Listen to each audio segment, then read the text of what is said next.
Hey everyone, so this is my playtesting of Havendock, a 3D survival, relaxed survival simulator available via Steam.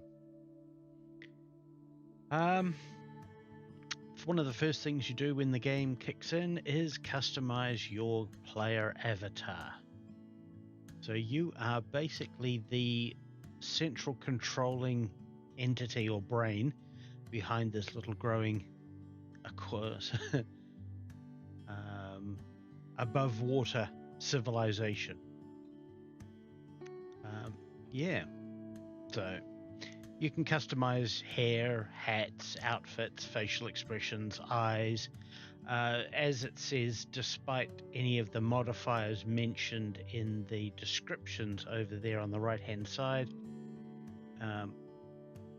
they don't actually change gameplay at this stage. They might somewhere down the track, but at this stage it's just cosmetic. So I opted for the little hollow box hovering around my head because it means I'd be easily able to distinguish myself from all the other characters as the colony grows larger. So ticking through the quirks, these are the bits that have absolutely no gameplay, as it says there at the bottom.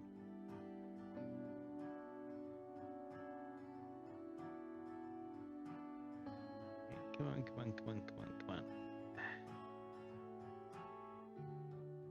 Now, fair warning, I did actually mess with all these settings specifically for this video. I played the game on normal settings for a while, about 8 hours, and then I had a fair idea of what to film for this video. So, yeah, for the sake of what you see coming up, just accept the fact that I have turned all of the time delays, all of the costs, all of the development barriers off, so I can build it even if I don't have quite everything needed.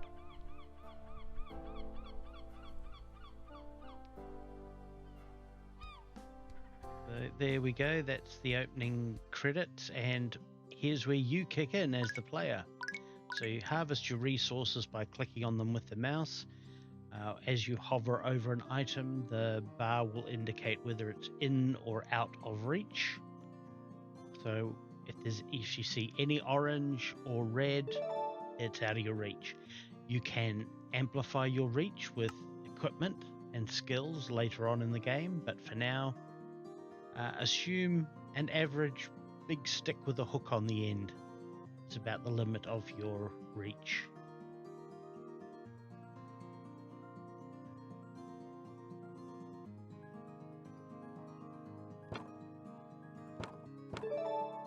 So doing a bit of building, and I'm going to speed this up shortly.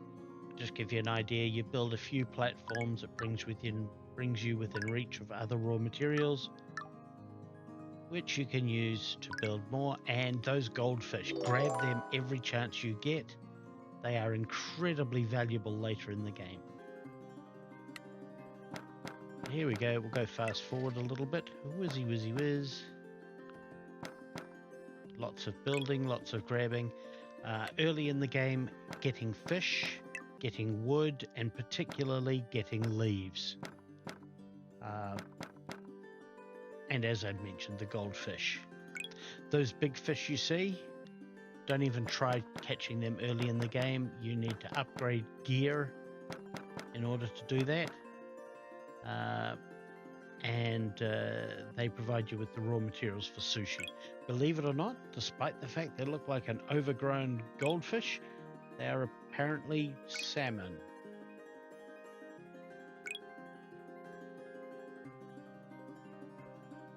Pumping water. So at the moment, pumping seawater, which will then go into those distillers, which are those witch cauldron looking like things, and they purify the seawater into drinking water. Now, early in the game, while you build up resources and get your island to a bare minimum habitability level, is where you do all your research. You're going to be doing a lot of the labor yourself. but as you get colonists and as you upgrade technologies, a lot of it automates pretty quickly. Now, as I said, I've turned the research timer down to 0 or instantaneous effectively, just for the sake of this video. Normally I would strongly recommend do not mess with the settings. This is where you can assign colonists once you've built up enough resources to build a dock. Refugees arrive on rafts, and you can give them a job to do, which automates some of the crafting and survival policies and protocols needed.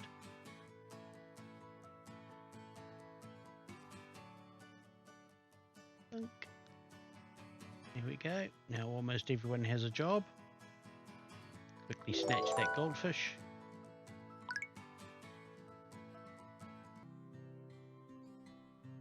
Traders are probably your greatest resource in the mid-game.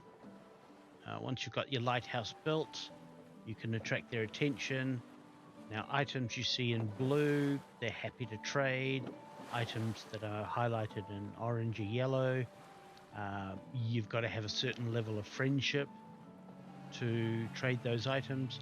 And items that are marked in red, they will not trade with you because you're not friendly enough. Now, the only way to build up friendship is to overpay the traders with every deal. So I have found that overpaying them about 10% picks up 3 to 4 friendship each transaction. And once you get above 50%, all the really premium items start becoming available.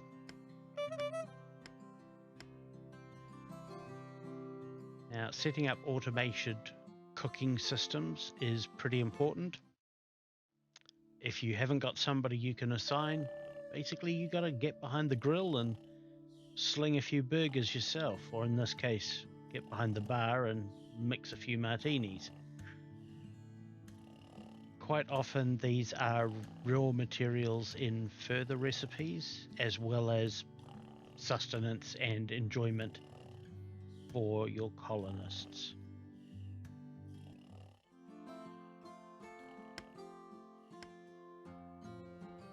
So in this case, they are raw materials for another concoction.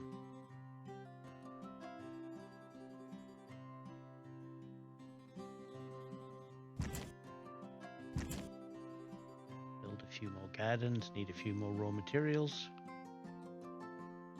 Drop in the seeds, pick what I want to grow.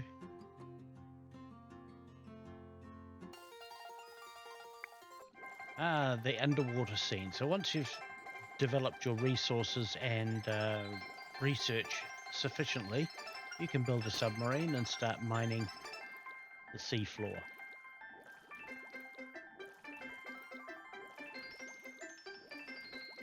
So yeah, I've sped this up because it gets a bit tedious in the early stages, but building power plants, so turbines, battery storage systems, mining equipment.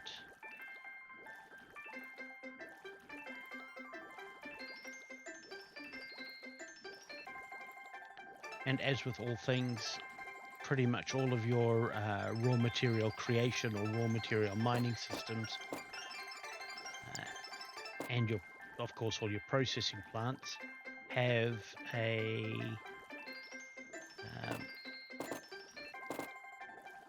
the ability to create multiple things from raw materials. So once one of them has done a very good job of one thing, you can switch it to a new recipe.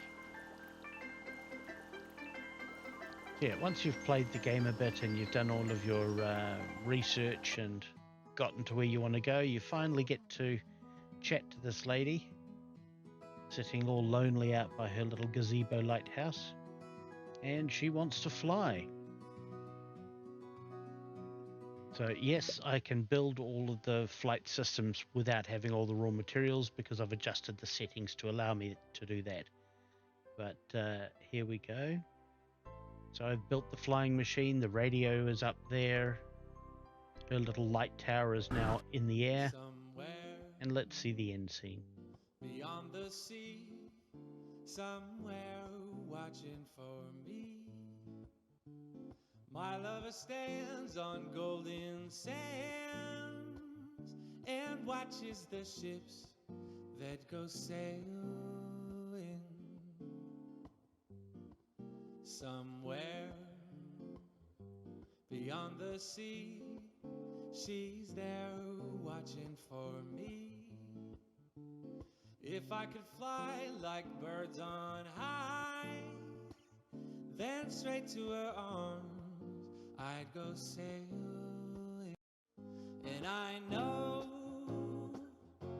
beyond a doubt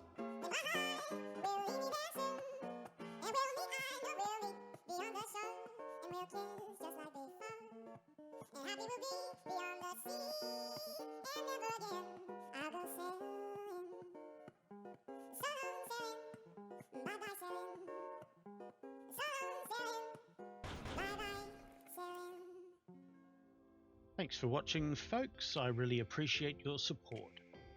Please hit that thumbs up like button and show me what you do and don't like. Give me a comment, tell me what you do and don't like so I can do better, and share it with your mates so they can give their feedback as well. Hitting that subscribe button will help me make this channel into something really worthwhile.